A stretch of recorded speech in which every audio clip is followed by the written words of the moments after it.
আল্লাহর নবী সাল্লাল্লাহু আলাইহি ওয়াসাল্লাম বলেন, তিন ধরনের ব্যক্তিকে আল্লাহ তাআলা হাশরের ময়দানে ওই মহা মুসিবতের দিন আল্লাহ তাআলা রহমতের দৃষ্টি করবেন না, তার দিকে রহমতের নজরে কোনোদিন তাকাবেন না। এই তিন ধরনের ব্যক্তি হইল, প্রথম নাম্বার খুঁটাদানকারী ব্যক্তি।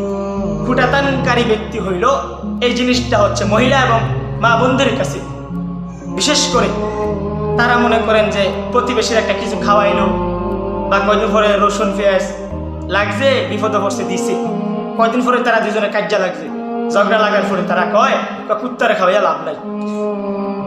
এই খুঁটাদানকারী ব্যক্তিকে আল্লাহ তাআলা হাশরের ময়দানে রহমতের নজরে জীবনেও তাকাবেন না।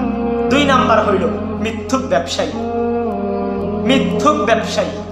কাঁচা মিথ্যা কথা, নগদ এমনভাবে কথা বলে যেমন আল্লাহর ওহী নাজিল হইয়া গেছে, এমনভাবে মিথ্যা কথাটারে এবার সত্য বানায় নাই।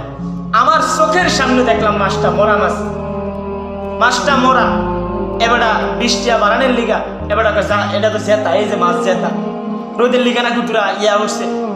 আমি তাকাই রইলাম এটার দিকে, মাছটা তো মরা, কিন্তু এবার কয় জেতা, এবার বেচা লাইছে। তো মিথ্যা কথা না, মিথ্যুক ব্যবসায়ী না।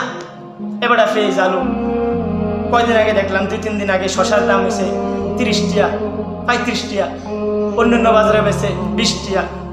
এবার হঠাৎ করে বাজারে কেউ যেন শশা নাই, এবার হঠাৎ করে বাড়ে লাইছে 50 টাকা। কিন্তু 35 টাকা ছিল, 35 টাকার দিন বোয়া লেগেছে। মিথ্যুক ব্যবসায়ী। গরু বাজারে এবার গরু লইয়া যায়, গরুর এই সমস্যা বেড়ে এটাও করতে পারে না, এবার মিথ্যা কথা ব্যবসা করে। তো আল্লাহর নবী সাল্লাল্লাহু আলাইহি সাল্লাম বললেন যে হাশরের ময়দানে ওই ব্যক্তির দিকে রহমতের দৃষ্টি কোনোদিন করবেন না। 3 নাম্বার হইল টাকনোর নিচে যে কাপড় পরে সারাটা দিন 24 ঘন্টা বেড়াইতে যাইলেও যাই, মাহফিলে যাইলেও যাই, এনো হেনো যাইলেও যাই, তার টাকনোর নিচে কাপড় থাকে, সারা দিন ঝুলায় রাখে। আরে একটা ফ্যাশন করছি, শার্ট প্যান্ট এত সুন্দর করে করছি, জুতো করছি এত সুন্দর করে, তখন যদি টাকনোর নিচে একটা বাঙ্গা দিয়া লাই, তো মানুষেরা কিতা করবো, কিতা দেখা যাবে ওইটারে। তো এটা বললাম আর কি, যে টাকনোর নিচে কাপড় পরা। আমি বললাম যে টাকনোর নিচে যে কাপড় পরে আল্লাহর নবী সাল্লাল্লাহু আলাইহি সাল্লাম বললেন হাশরের ময়দানে ওই ব্যক্তির দিকেও আল্লাহ তাআলা রহমতের দৃষ্টি তাকাবেন না। এই 3 ধরনের ব্যক্তিকে আল্লাহ তাআলা হাশরের ময়দানে ওই মুসিবতের দিনে কোনোদিন দৃষ্টি নজর করবেন না। বলেন না আউযুবিল্লাহ।